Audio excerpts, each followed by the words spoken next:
그날 아들은 나를 두고 떠났어요. 어머니를 요양원에 버린 날 아들은 빌딩 두 채의 주인이 되었습니다. 변호사가 내민 요양원 서류에는 단 5글자 면회객 금지가 적혀 있었습니다. 치매 진단 2주 만에 재산을 빼앗기고 산속 요양원에 버려진 어머니. 그 손에 끝까지 남아있던 건 찌그러진 은반지 하나뿐이었습니다. 아들이 승리를 확신하며 웃고 있던 그 순간 법정 문이 열리며 노인이 들어옵니다. 그리고 조용히 말했습니다. 나는 기억을 잃은 게 아니라 내가 한 짓을 지켜보고 있었다. 요즘 날씨가 쌀쌀합니다. 우리 구독자 여러분들 건강 꼭 챙기세요. 혹시 다음 이야기도 이어서 듣고 싶으시다면 구독 버튼만 살포시 눌러주세요. 그럼 이야기를 이어가겠습니다. 3개월 전 그날의 병원 공기는 유난히 차가웠습니다. 의사가 MRI 사진 속 위축된 해마를 가리키며 알츠하이머 초기라는 진단을 내렸을 때 강복순 여사의 손은 힘없이 떨렸습니다. 하지만 그 말이 끝나기도 전에 곁에 있던 아들 민수의 눈빛은 이미 다른 계산을 시작하고 있었습니다. 어머니의 병명을 들은 자식의 얼굴에 슬픔 대신 기묘한 활기가 도는 것을 복수는 그때 눈치챘어야 했습니다. 집으로 돌아오는 차 안에서 민수가 복순의 손을 덥석 잡으며 말했습니다. 엄마, 너무 걱정 마세요. 이 아들이 다 알아서 할게요. 제가 잘 모실게요.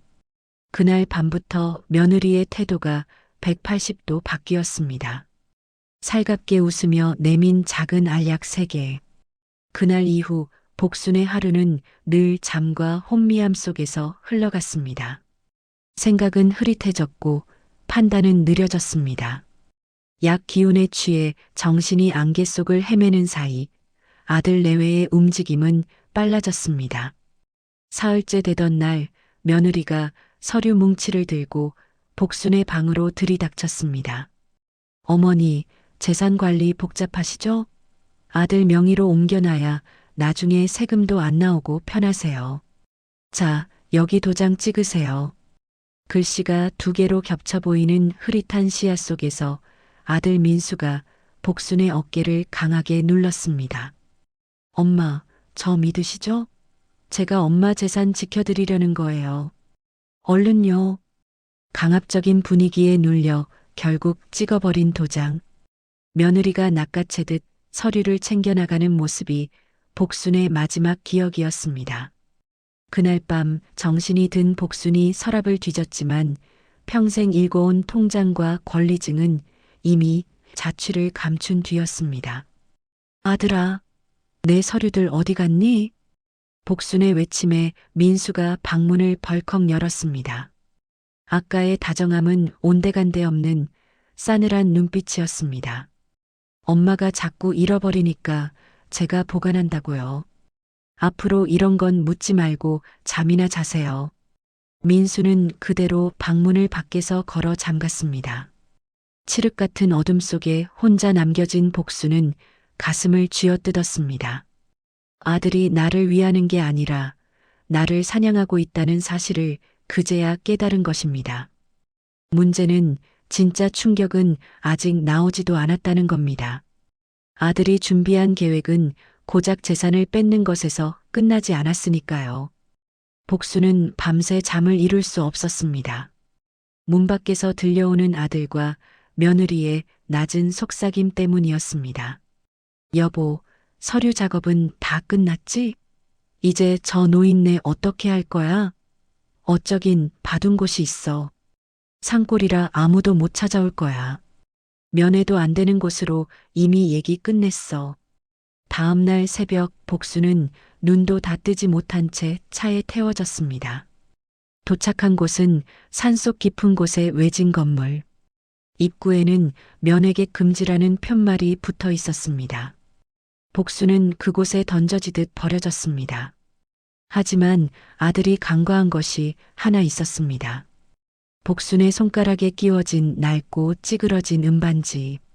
아들이 그토록 빼앗으려 했지만 복순이 입안에 숨겨서라도 끝까지 지켜낸 그 반지가 이 지옥을 끝낼 유일한 열쇠가 될 줄은 몰랐을 겁니다. 과연 이 찌그러진 은반지에는 어떤 비밀이 숨겨져 있는 걸까요? 하지만 그날 아들이 버린 것은 어머니가 아니라 자기 인생이었습니다. 정신이 혼미한 와중에도 복순의 가슴 한구석엔 동물적인 경고등이 켜졌습니다. 이 약을 계속 먹다간 정말 돌아오지 못할 길을 가겠구나. 다음 날 아침 복순은 평소처럼 약을 받아 삼키는 척하다가 혀 밑에 숨겼습니다. 며느리가 방을 나가자마자 휴지에 싸서 깊숙이 버렸습니다. 그렇게 약을 거부한 지 며칠이 지나자 안개가 걷히듯 머릿속이 조금씩 놀랍도록 또렷해지기 시작했습니다. 하지만 정신이 돌아온 대가는 가혹했습니다. 거실 너머로 들려오는 아들과 며느리의 낮은 대화는 차라리 치매에 걸려 못 듣는 게 나을 만큼 잔인했습니다. 빌딩 2채, 명예 이전 완전히 끝났어. 이제 우리 거야. 며느리의 들뜬 목소리에 아들 민수가 낮게 대답했습니다. 좋아. 그럼 이제 다음은 통장이다. 요양원 예약은 어떻게 됐어? 산골 구석진 곳에 알아봤어요. 워낙 외진데라. 면회는 아예 막는 걸로 얘기 끝냈어요. 복수는 문 뒤에서 숨을 죽였습니다. 온몸의 피가 거꾸로 솟는 기분이었습니다. 전화는요? 나중에 엄마가 전화기 찾으면 어떡해? 나중에 무슨 나중? 어차피 저 노인네 거기 가면 자기가 누군지도 모를 텐데 뭘 걱정해. 복수는 소리 없이 자기 방으로 돌아와 주저앉았습니다. 나를 살뜰히 챙기던 아들의 손길이 사실은 도장을 뺏기 위한 사냥꾼의 손길이었다는 사실에 가슴이 미어졌습니다. 복수는 떨리는 손으로 장롱 깊숙한 곳에서 낡은 상자 하나를 꺼냈습니다. 그 안에는 세월에 깎이고 찌그러져 광택조차 사라진 은반지 하나가 놓여 있었습니다. 이건 누구한테 줬던 건가? 희미한 기억 속에서 김이 모락모락 나는 시장통 국밥집과 꾀죄죄한 얼굴로 국밥을 개걸스럽게 먹던 고아 소년의 얼굴이 스쳐 지나갔습니다. 그래, 그때 그 아이 손에 끼워줬던 반지였지. 그런데 왜 이게 다시 나한테 왔더라? 기억은 완벽하지 않았지만 복수는 본능적으로 알았습니다. 이 반지만큼은 저 괴물 같은 아들에게 빼앗겨선 안 된다는 것을요. 복수는 은반지를 손가락에 끼우고 주먹을 꽉 쥐었습니다. 다음 날 민수가 기다렸다는 듯 통장명의 변경 서류를 들고 들이닥쳤습니다. 엄마, 이거 찍으셔야죠. 다 엄마 편하자고 하는 거예요. 난 싫다. 내 돈이야. 복순의 거절에 민수의 얼굴이 순식간에 차갑게 식었습니다. 엄마, 정신 차리세요. 어제 밥 드신 건 기억나요? 이웃집 할머니 이름은 생각나냐고요. 엄마 치매라고요. 아들의 호통에 복수는 할 말을 잃고 멍해졌습니다. 실제로 어제 먹은 반찬이 무엇인지 기억나지 않았습니다. 복순이 그렇게 멍하니 있는 사이 민수는 인감도장을 쥔 복순의 손을 그대로 낚아채 서류 위로 강하게 눌렀습니다. 방문이 쾅 닫히고 다시 정적이 찾아왔습니다. 복순은 어둠 속에서 소리 없이 울었습니다. 하지만 울음은 길지 않았습니다. 손가락 끝에 닿는 차가운 은반지의 감촉이 복순의 정신을 바짝 차리게 했습니다. 지금까지는 서론이었습니다. 진짜 소름 끼치는 진실은 아들이 버린 그 요양원에서 할머니가 누구를 만났느냐에 숨겨져 있으니까요. 아들은 모든 것을 뺏었다고 믿으며 콧노래를 불렀지만 그는 결정적인 실수를 했습니다. 어머니의 정신이 돌아오고 있다는 것, 그리고 그 낡은 은반지가 30년 전 뿌린 거대한 인연의 씨앗이었다는 사실을 전혀 몰랐던 겁니다. 과연 요양원으로 끌려간 복순 앞에 나타난 뜻밖의 인물은 누구일까요? 일주일 후 복순의 방으로 들이닥친 민수의 손에는 커다란 여행용 가방 하나가 들려 있었습니다. 아들의 표정엔 슬픔도 망설임도 없었습니다. 오직 귀찮은 숙제를 빨리 해치우려는 듯한 조급함 뿐이었습니다. 엄마, 짐 싸세요. 공기 좋은 요양원으로 가기로 했잖아요. 지금 바로 출발해야 해요. 아들아, 난 안 가련다.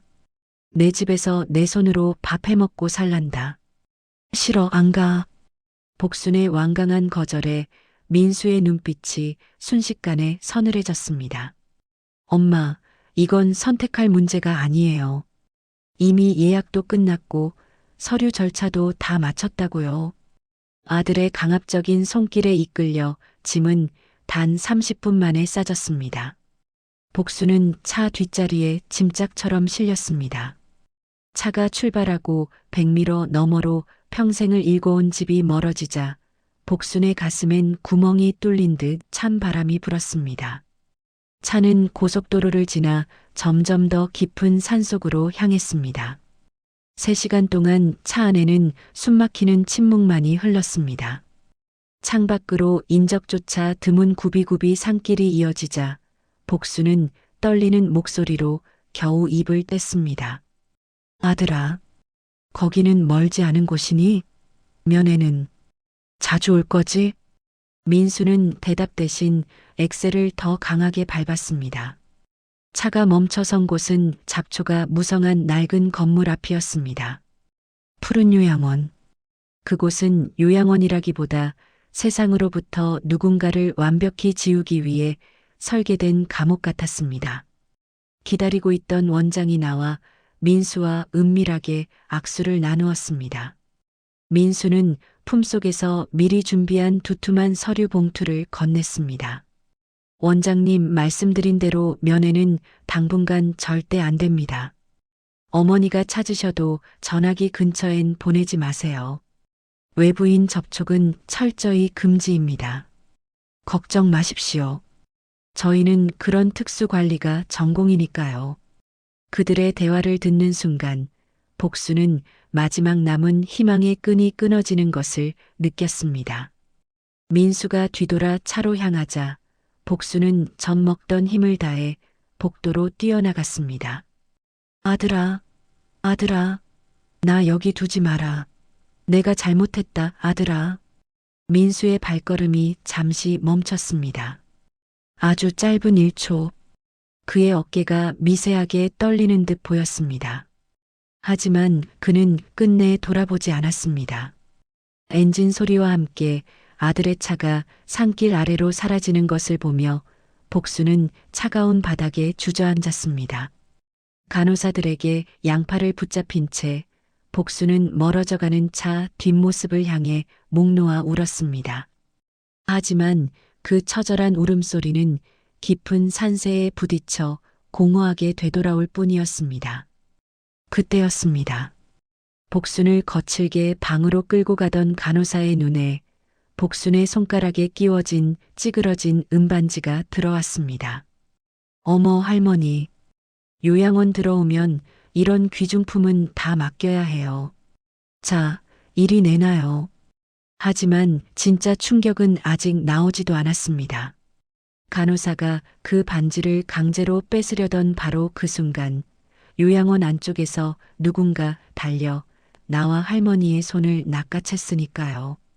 아들은 어머니를 세상에서 완벽히 지웠다고 믿었습니다. 아무도 찾을 수 없는 이 깊은 산골에서 어머니가 조용히 사라지기만을 바랐겠죠. 하지만 그는 몰랐습니다. 자신이 버린 그 장소가 사실은 30년 전 어머니가 베푼 자비가 거대한 복수가 되어 돌아올 운명의 전장이었다는 사실을 말입니다. 그날 요양원에서 할머니의 반지를 알아본 사람은 단 한 명뿐이었습니다. 요양원에서의 2달은 시계가 멈춘 듯 고요하고도 잔인했습니다. 아들은커녕 그 누구의 면회도 없었습니다. 복수는 점점 말수가 줄어들었고 초점 없는 눈으로 창밖만 바라보는 시간이 길어졌습니다. 그러던 어느 날 아침이었습니다. 식당에서 내어준 밍밍한 죽을 한 숟가락 뜨던 복순이 갑자기 멈칫했습니다. 이 맛이 아닌데, 국물은 이렇게 내는 게 아닌데. 복순은 홀린 듯 요양원 뒤편 작은 텃밭으로 나갔습니다. 구부정한 허리를 펴고 흙 속에서 잘 자란 파 몇 뿌리를 정성껏 뽑았습니다. 그러고는 누가 시키지도 않았는데 부엌으로 향했습니다. 주방 직원들이 당황하며 말렸지만 복수는 이미 냄비를 씻고 쌀을 안치고 있었습니다. 묘한 일이었습니다. 머리는 하얘도 손가락 마디마디는 귀신같이 갈 길을 알고 있었습니다. 파는 일정한 간격으로 썰려 나갔고 가늠도 하지 않고 넣은 소금과 간장은 국물 맛을 기가 막히게 잡아냈습니다. 어머나 할머니, 요리를 전문적으로 배우신 거예요? 주방장이 놀라 물었습니다. 복수는 냄비에서 피어오르는 뜨거운 김을 보며 나직이 을조렸습니다. 평생을 했어. 저기 시장통 골목에서 매일 새벽 4시면 가마솥에 불을 지피고 육수를 냈지.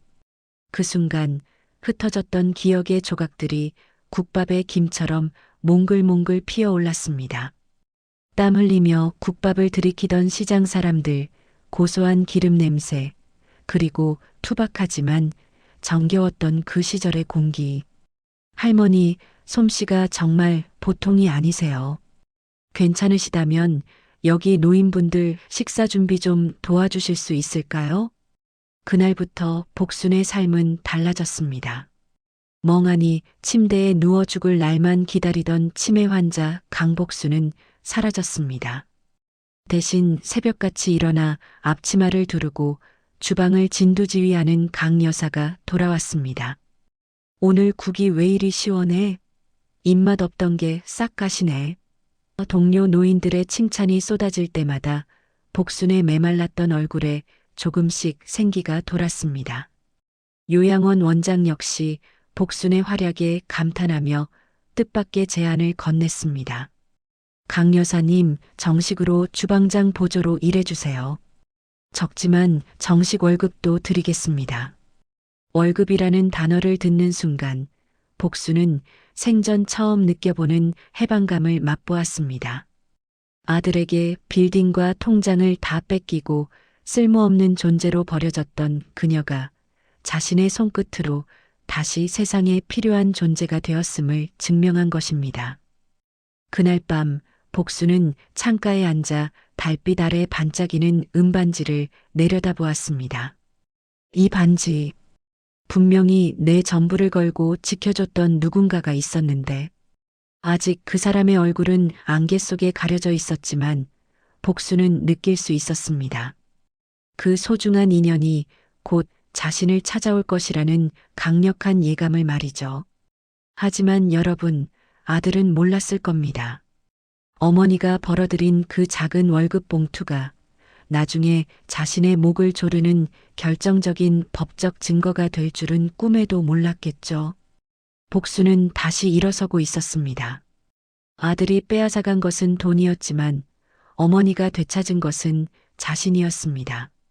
그리고 마침내 찌그러진 은반지의 주인을 기억해낸 복순이 요양원 공중전화로 달려가 떨리는 손으로 번호를 누르기 시작합니다.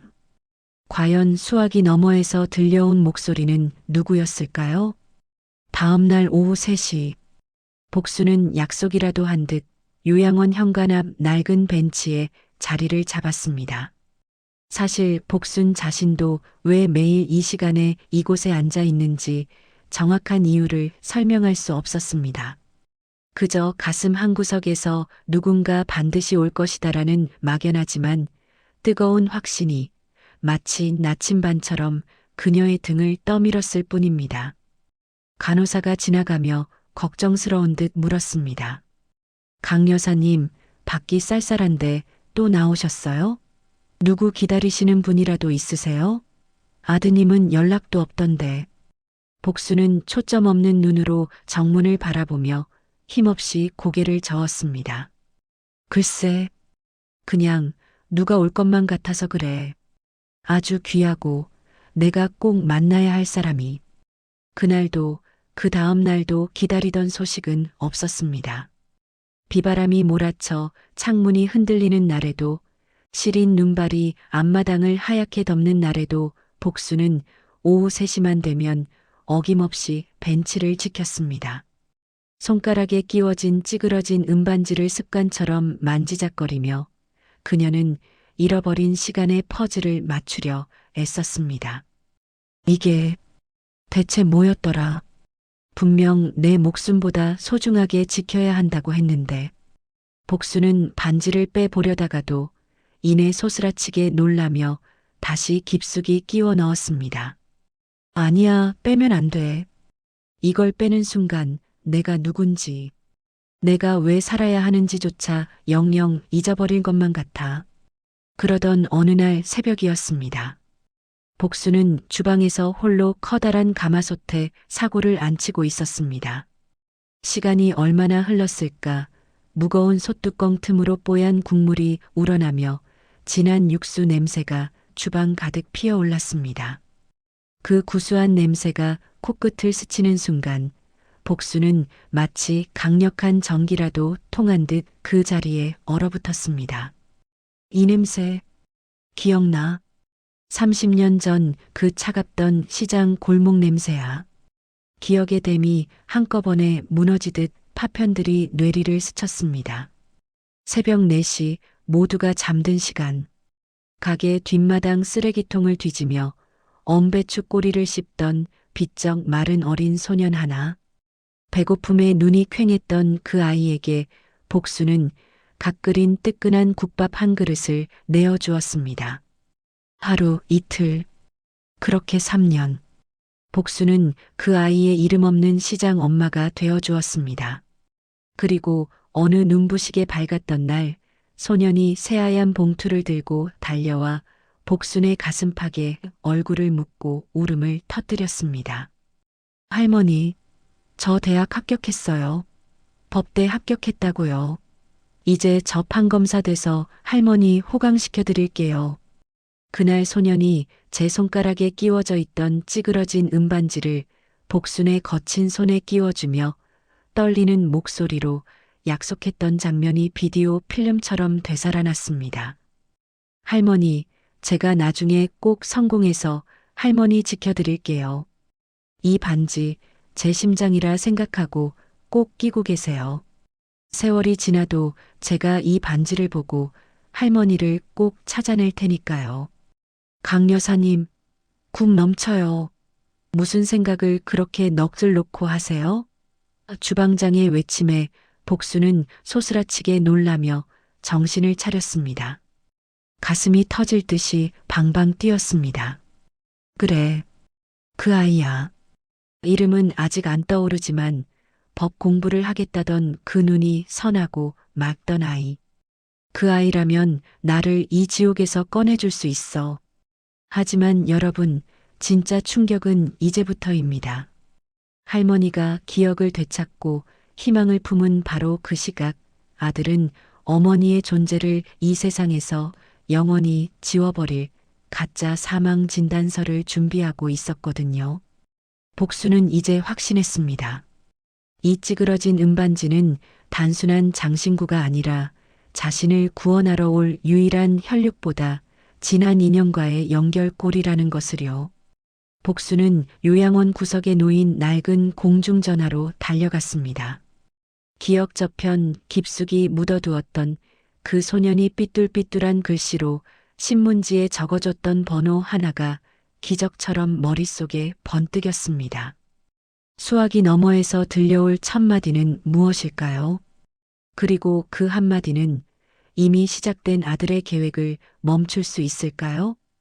그 다음 날 오후 3시, 기적처럼 해가 구름 뚫고 나오던 시간, 복수는 여느 때처럼 현관앞 낡은 벤치에 앉아 정문을 응시하고 있었습니다. 그때였습니다. 멀리 산길을 타고 내려온 검은색 승용차 한 대가 요양원 마당에 멈춰 섰습니다. 차 문이 열리고 한눈에 봐도 귀티가 흐르는 정장 차림의 남자가 내렸습니다. 30대 후반의 훤칠한 키, 지적인 안경 너머로 날카로우면서도 정 깊은 눈매를 가진 남자였습니다. 남자는 벤치에 앉아 있는 복순을 발견하자마자 발걸음을 멈췄습니다. 그의 어깨가 미세하게 떨리더니 이내 무엇에 홀린 듯 복순을 향해 천천히 다가왔습니다. 복순의 발치 앞에 멈춰선 남자는 그대로 딱딱한 바닥에 무릎을 꿇었습니다. 할머니, 할머니, 저예요. 복순은 멍한 눈으로 남자를 보았습니다. 지금 눈앞에 있는 건 번듯한 성인 남자였지만 복순의 망막에는 자꾸만 다른 환영이 겹쳐 보였습니다. 꾀죄죄한 얼굴로 시장통을 서성이던 갈비뼈가 앙상하게 드러났던 12살 깡마른 꼬마 아이. 복순은 떨리는 손으로 남자의 얼굴을 쓰다듬었습니다. 거친 손마디가 남자의 매끄러운 뺨을 스쳤습니다. 진우야, 우리 진우니? 남자의 눈에 굵은 눈물이 고였습니다. 네, 할머니. 저 진우예요. 시장통 국밥집 진우. 할머니가 키워주신 그 진우예요. 복수는 갑자기 생각난 듯 허겁지겁 품 안을 뒤지기 시작했습니다. 주머니를 뒤지고 해진 옷 안쪽을 더듬으며 무언가를 필사적으로 찾았습니다. 그리고 마침내 꺼내놓은 것은 포장지가 꼬깃꼬깃해진 낡은 알사탕 하나였습니다. 복수는 그 소중한 사탕을 진우의 커다란 손바닥 위에 조심스레 올려두었습니다. 진우야, 배고프지? 이거 먹어. 할머니가 숨겨놓은 거야. 남들 주지 말고 너만 먹어. 진우는 결국 참았던 울음을 터뜨렸습니다. 30년 전 배고파 울던 자신에게 국밥 한 그릇을 더 말아주며 등을 두드려주던 할머니의 그 손길이 고스란히 느껴졌기 때문입니다. 진우야, 할머니가 국밥 금방 말아줄게. 너 대학 가야지. 공부 열심히 해서 훌륭한 사람 돼야지. 그치? 할머니, 저 이미 대학 나왔어요. 할머니 덕분에 공부해서 지금 변호사 됐어요. 이제 제가 할머니 지켜드릴 수 있어요. 복수는 고개를 갸웃하며 천진하게 웃었습니다. 변호사? 우리 진우가 그 높은 변호사가 됐어? 아이고, 잘했다.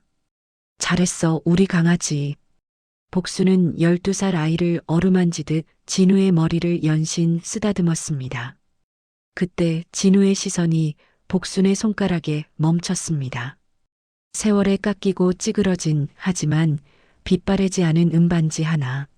할머니, 이 반지 아직 끼고 계셨어요? 응. 이거 아주 중요한 거야. 어떤 소중한 사람이 나 지켜준다고 준 건데. 그게 누구였더라? 진우는 복순의 주름진 손을 두 손으로 꼭 감싸쥐었습니다. 저예요, 할머니. 제가 드린 거예요.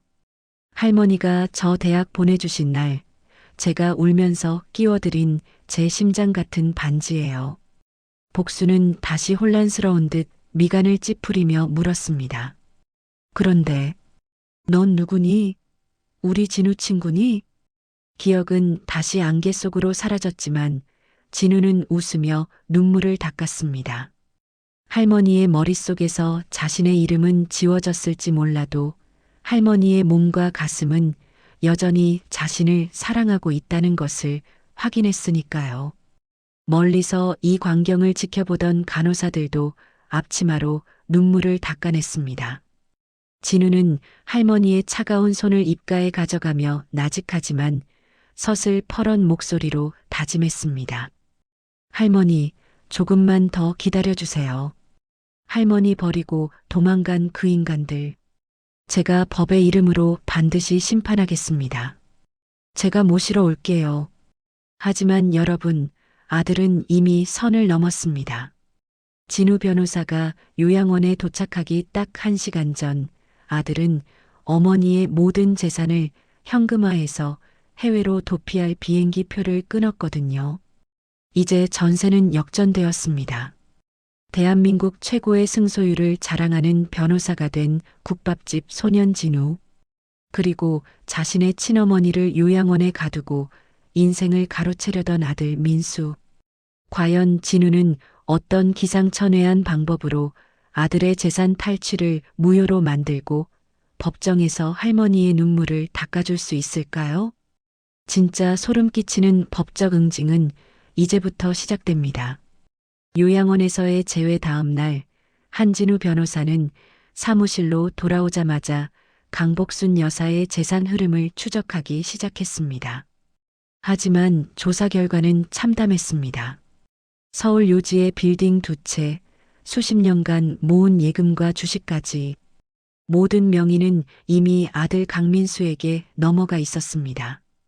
더 기가 막힌 것은 명예 이전 날짜였습니다. 어머니가 치매 판정을 받은 지 불과 2주 만에 마치 하이에나가 먹잇감을 낚아채듯 모든 절차가 속전속결로 끝난 상태였습니다. 진우는 차가운 분노를 억누르며 민수에게 전화를 걸었습니다. 강민수 씨입니까? 한진우 변호사입니다. 당신 어머니 강복순 여사님의 법정 대리인으로 연락드렸습니다. 수학이 넘어 민수의 목소리는 뻔뻔하기 짝이 없었습니다. 변호사? 우리 엄마가 무슨 돈이 있다고 변호사를 써요? 당신 사기꾼 아니야? 명예 이전 서류의 결함과 요양원 유기 혐의에 대해 곧 소송 들어갑니다. 일주일 드릴 테니 자진 반환하시고 어머니를 모셔가십시오. 아니면 법정에서 뵙겠습니다.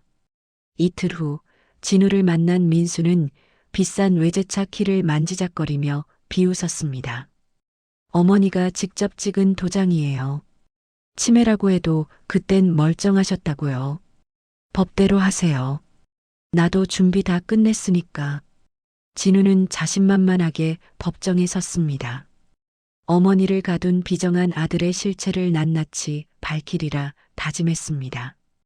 피고는 치매 판정을 받은 지 2주밖에 안 된 어머니의 판단 능력을 악용해 전 재산을 가로챘습니다. 이는 명백한 명예 이전 무효 사유입니다. 그러나 민수 측 변호사가 내민 서류 한 장에 법정의 분위기는 순식간에 반전되었습니다. 재판장님, 여기 당시 담당 의사가 작성한 소견서입니다. 환자는 일상생활이 가능하며 의사결정 능력에 전혀 문제가 없음이라고 명시되어 있습니다. 본인의 자발적인 증여였다는 증거입니다. 진우의 눈이 커졌습니다. 의사결정 능력 있음? 그럴 리가 없었습니다. 며느리가 주는 약을 먹고 정신이 혼미했던 어머니가 어떻게 정상 소견을 받을 수 있단 말인가? 판사가 차갑게 말했습니다. 한 변호사, 이 소견서를 뒤집을 만한 의학적 반박 자료가 있습니까? 없다면 명예 이전은 적법한 것으로 보입니다. 다음 재판은 한 달 후에 진행하죠. 진우는 즉시 해당 병원을 찾아갔습니다. 하지만 담당 의사는 진우의 시선을 피하며 땀을 흘렸습니다. 의사 선생님, 직접 진찰도 안 하고 이런 소견서를 써주신 겁니까? 보호자가 돈이라도 줬습니까? 그게 보호자가 하도 사정하길래 법적으로 문제 없다고 해서 의사의 자백을 받아내려 했지만 그는 이내 입을 닫고 진우를 쫓아냈습니다. 증명할 길이 없었습니다. 다급해진 진우는 요양원 간호사들을 찾아가 복순의 일상 기록을 모았습니다. 면회 기록제로 매일 3시에 아들을 기다리던 처연한 모습, 그리고 아들이 지시한 외부인 접촉 금지 명령서까지. 이걸로 유기 정황은 확실히 잡을 수 있어. 재산을 뺏고 버렸다는 증거야. 하지만 민수는 진우보다 한 발 더 빨랐습니다. 2차 재판을 앞두고 요양원 원장의 진술서가 제출된 것입니다. 강복순 씨는 치매로 인해 가족을 알아보지 못하고 폭력적인 성향을 보였습니다. 보호자의 면회 차단 요청은 환자의 안정을 위한 최선의 조치였습니다. 진우는 법원 복도에서 이를 악물었습니다. 원장까지 매수했구나. 돈으로 정의의 입을 다 막아버렸어. 문제는 진짜 충격은 아직 나오지도 않았다는 겁니다. 아들은 여기서 멈추지 않고 한진우 변호사를 자격 정지시키기 위해 비열한 역공을 준비하고 있었거든요. 모든 증거는 아들에게 유리하게 흘러갔습니다. 조작된 의사 소견서, 매수된 요양원 원장, 그리고 아무것도 기억하지 못하는 치매 어머니. 한진우 변호사는 그날 처음으로 깨달았습니다. 법으로도 이길 수 없는 악마가 존재할 수 있다는 사실을요. 하지만 아들이 단 하나 끝내 계산하지 못한 것이 있었습니다. 돈으로는 절대 지울 수 없는 어머니의 삶 그 자체가 아직 살아 숨쉬고 있다는 것. 과연 진우는 이 절망의 늪에서 어떤 증거로 이 모든 거짓을 무너뜨릴 수 있을까요? 한 달 후 운명의 두 번째 재판이 열렸습니다. 한진우 변호사는 휠체어에 앉은 강복순 여사와 함께 법정에 들어섰습니다. 민수와 며느리는 승리를 확신한 듯 여유로운 표정으로 진우를 비웃고 있었습니다. 판사가 무겁게 입을 열었습니다. 강복순 씨, 증인석으로 모시겠습니다. 본인의 재산명예 이전에 정말 동의하셨습니까? 복수는 떨리는 목소리로 천천히 답했습니다. 잘 모르겠어요. 그저 며느리가 서류를 가져왔고 아들이 옆에서 무섭게 몰아세우기에 저는 그저 도장을 찍었을 뿐입니다. 내용을 이해하고 찍으셨나요? 아니요. 눈도 침침하고 정신도 없어서 글씨가 하나도 안 보였어요. 민수 측 변호사가 즉시 반격했습니다. 증인, 그럼 왜 도장을 찍으셨습니까? 결국 아들을 믿었기 때문 아닙니까? 본인이 자발적으로 믿고 맡긴 것, 그것이 법적인 증여입니다. 복수는 고개를 떨군 채 아무 말도 하지 못했습니다. 법정의 공기가 민수 쪽으로 급격히 기울던 그때 진우가 서류 뭉치를 내던지듯 책상에 놓으며 일어났습니다. 판사님, 저는 피고 측이 제출한 의사 소견서의 신빙성을 전면적으로 다투겠습니다. 이 소견서는 환자를 단 한 번도 진찰하지 않고 작성된 가짜입니다. 병원 진료 기록 그 어디에도 해당 날짜의 진찰 내역이 없습니다. 이는 명백한 문서 위조입니다. 민수의 얼굴이 순식간에 굳어졌습니다. 진우는 몰아쳤습니다. 명예 이전 시점을 보십시오. 치매 진단 후 정확히 14일째입니다. 그리고 명예 이전이 끝나자마자 단 3일 만에 복순 여사는 산골 요양원에 입소했습니다. 이것이 과연 우연입니까? 아니면 치밀하게 짜인 유기 시나리오입니까? 진우는 요양원 간호사들의 필사가 담긴 일지 기록을 법정 대형 화면에 띄웠습니다. 강복순 여사는 3개월 동안 단 한 번의 면회도 받지 못했습니다. 아들의 지시로 외부인 접촉 금지라는 감옥에 갇혔기 때문입니다. 하지만 복순 여사는 매일 오후 3시 그 차가운 벤치에 앉아 아들을 기다렸습니다. 비가 오나 눈이 오나 자신을 버린 아들을 기다리는 것이 치매 노인의 광기입니까? 아니면 천륜입니까? 법정 안이 숙연해졌습니다. 진우는 마지막으로 복순의 손을 조심스럽게 잡았습니다. 판사님, 마지막으로 이 찌그러진 은반지를 봐주십시오. 할머니, 이 반지 왜 안 빼셨어요? 복수는 반지를 보물처럼 만지작거리며 눈물을 흘렸습니다. 빼면 안 돼. 이거 빼앗기면 내 목숨도 끝나는 거야. 진우는 판사의 허락을 얻어 복순의 손에서 반지를 조심스레 빼냈습니다. 복순이 불안해하며 손을 뻗자 진우는 눈물을 참으며 반지를 판사에게 건넸습니다. 판사님, 반지 안쪽의 각인을 확인해 주십시오. 판사가 돋보기를 들고 반지 안쪽을 살폈습니다. 그곳엔 세월에 닳았지만 선명한 글씨가 새겨져 있었습니다. 진우 합격. 1998년 2월 시장통 국밥집 할머니가 대학에 합격한 고아 소년에게 전 재산을 털어 새겨주신 반지입니다. 할머니는 치매로 기억을 잃어가는 순간에도 요양원 간호사가 반지를 뺏으려 하자 이 반지를 입속에 숨기며 지켜내셨습니다. 자신을 버린 자식은 잊었을지언정 자신이 베푼 사랑의 증표는 목숨 걸고 지키신 겁니다. 법정 곳곳에서 훌쩍이는 소리가 들려왔습니다. 민수는 고개를 들지 못했고 판사는 오랫동안 서류와 반지를 번갈아 보았습니다. 마침내 판사의 법봉이 정적을 깨뜨렸습니다. 본 사건의 명예 이전 시점의 이상성, 의사 소견서의 허위성, 그리고 입소 직후의 고의적인 면회 차단 정황을 종합할 때 이는 정상적인 증여로 볼 수 없습니다. 따라서 강복순 씨의 모든 재산 명예 이전을 무효로 하며 전 재산을 즉시 환원할 것을 판결합니다. 하지만 여러분, 재산을 되찾은 건 시작일 뿐입니다.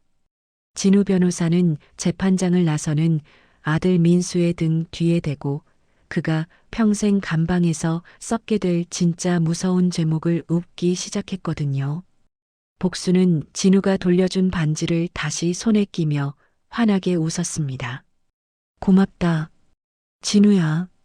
그 부드러운 목소리에 법정의 모든 이들이 눈물을 닦았습니다.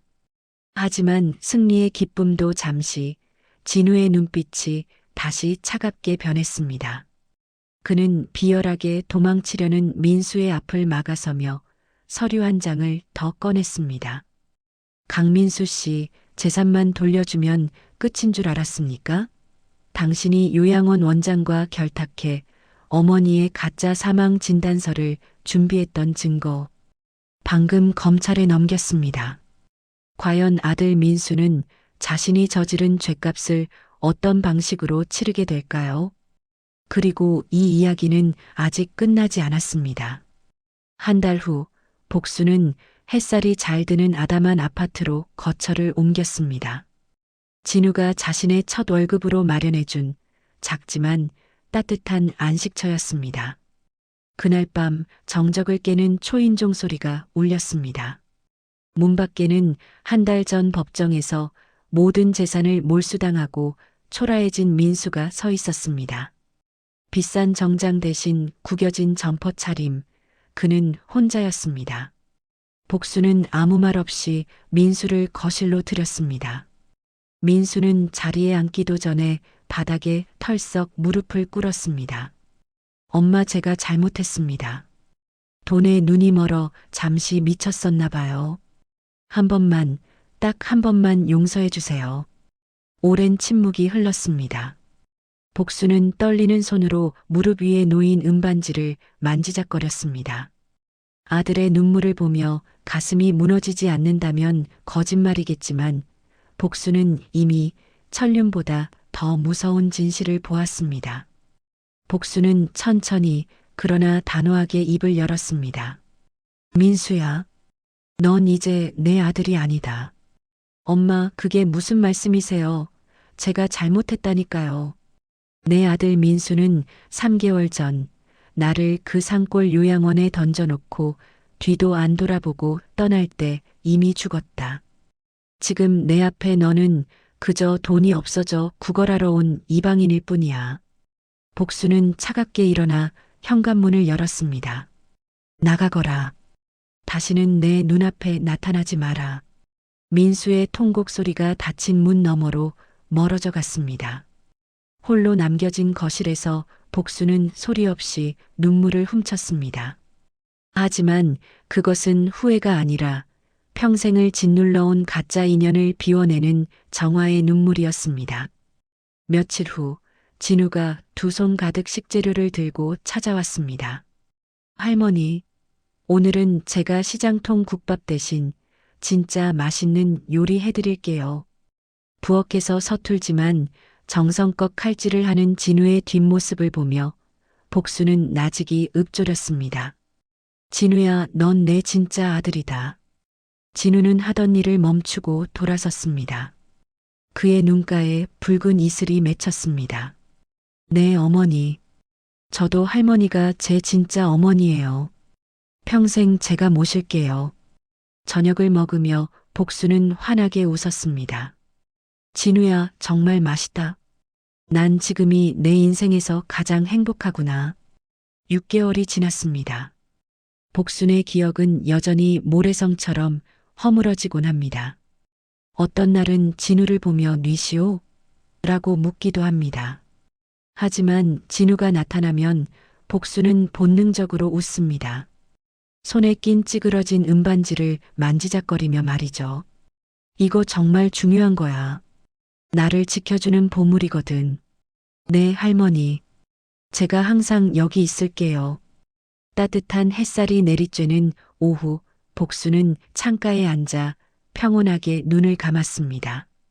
비록 기억은 희미해져도 가슴속에 뿌리 내린 진짜 사랑은 절대 시들지 않을 것임을 그녀는 알고 있었습니다.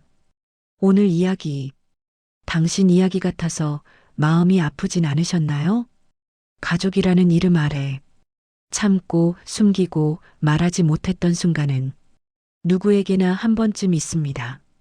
숨겨진 가족 이야기는 그런 마음을 그냥 지나치지 않는 채널입니다.